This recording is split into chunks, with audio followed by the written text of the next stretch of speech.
ಇವಾಗ ನಾವು ತೋರಿಸ್ತಾರಂಥ ರಸ್ತೆ ನಮ್ಮ ಅರ್ಜುನ ಸಮಾಧಿಗೆ ಹೋಗುವಂಥ ಎಸ್ಲೂರಿಗೆ ಹೋಗುವಂಥ ರಸ್ತೆ ಅಂತಲೇ ಹೇಳ್ಬೋದು. ಇದು ಬಾಳುಪೇಟೆಯಿಂದ ಮುಂದೆ ಹೋಗ್ತಾರಂಥ ಎಸ್ಲೂರು ರಸ್ತೆ.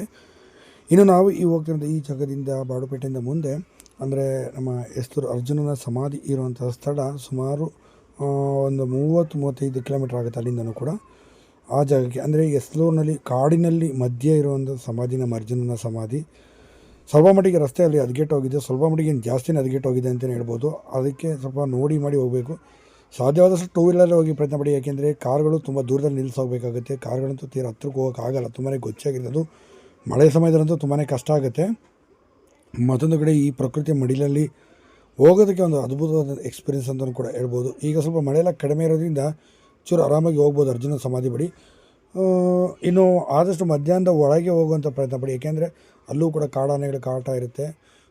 ಅದೇ ಜಾಗದಲ್ಲೂ ಆನೆ ಬಂದುಬಿಟ್ಟು ನಮ್ಮ ಅರ್ಜುನನ ಇದು ಮಾಡಿ ಅಂಥದ್ದು ವೀರ ಮರಣ ಹೊಂದುವಂತೆ ಮಾಡಿದ್ದು.